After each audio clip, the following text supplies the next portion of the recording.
Il avait dit quoi? Et vous parlez. Le rendez-vous qu'il m'avait donné approchait.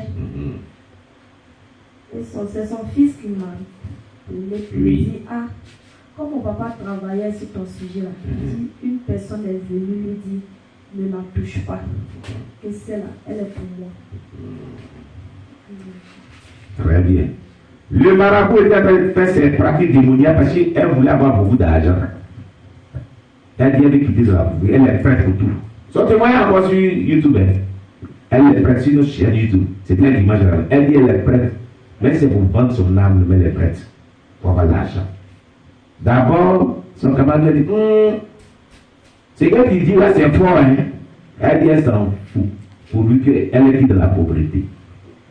L'argent, c'est l'argent. Qui était la reine Baïa ce jour-là? Hein? Oh, ils ont oublié tous. Seigneur Jésus. Le témoignage est encore là. C'était un dimanche ici. Amen. Et le marabout a dit, bon d'accord, va et reviens quelques jours. C'est ça, non? Reviens quand il aura clair de lui. Reviens quand il aura clair de lui. Et puis il a commencé à faire ses pratiques. Toutes ces inquiétations, et puis il envoie ses démons, tout. Une personne a apparu. Et mon cher ami, ne touche pas à la vie de la ville. Elle m'appartient, moi, elle m'appartient. C'est le Seigneur Jésus qui l'accorde. Il dit, elle m'appartient. Ne touche pas sa vie. Tu peux tout faire, mais attention. Là où tu vas, là, ça te plaît. Laisse-la tranquille comme ça. Et puis, le marabout ne comprenait pas. Il a dit ça à son fils, il faut l'appeler. En fait, pour tout le monde, ça a reçu, mais on m'éclairant comme ça, là, c'est pas bon. Alléluia. Amen. Et elle dit, mais moi, je vais avoir mon argent. Qui est parti déranger ce marabout là-même? Pourquoi il semble déranger? Moi, j'ai dit, je veux mon argent. Il y a quoi dans ton affaire? Il y a quoi, mais puis toi, tu vas le déranger.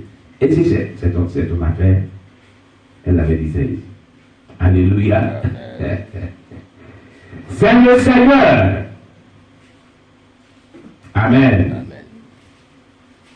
Parce que le Seigneur avait même dit qu'elle est sa servante, qu'elle devait servir Dieu dans le futur.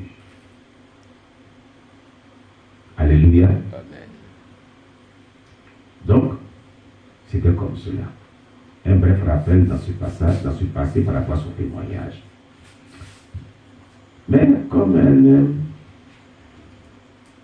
ne se dispose pas trop à bien sur Dieu, là, c'est ça qui est son problème. Amen. Alors, dis-nous maintenant ce que Dieu t'a révélé le dimanche passé. Le dimanche passé, au moment de l'adoration, Dieu m'a touché un peu là, il était versé à terre. Oui, qui se souvient, elle était tombée sous l'effet de la puissance du Saint-Esprit qu'il avait visité pendant l'adoration. Respect pour lui là. Et son père était là. Alléluia. Amen. Et pendant qu'il était là, qu'est-ce qui s'est passé? Pendant qu'il était là jusqu'à et après, j'ai vu un homme entrer dans l'église. Tu as vu un homme rentrer dans l'église. Quel était son aspect? J'étais là, il rentrait, c'est la lumière. Je n'arrivais pas à se lever matin pour le voir, mais la lumière avait envahi l'église. Et moi, j'étais à genoux là, je reculais. La lumière même ne me touchait pas, mais je reculais encore plus. C'est-à-dire que la lumière avait envahi l'église. Tous ceux qui étaient dans l'église étaient dans la lumière.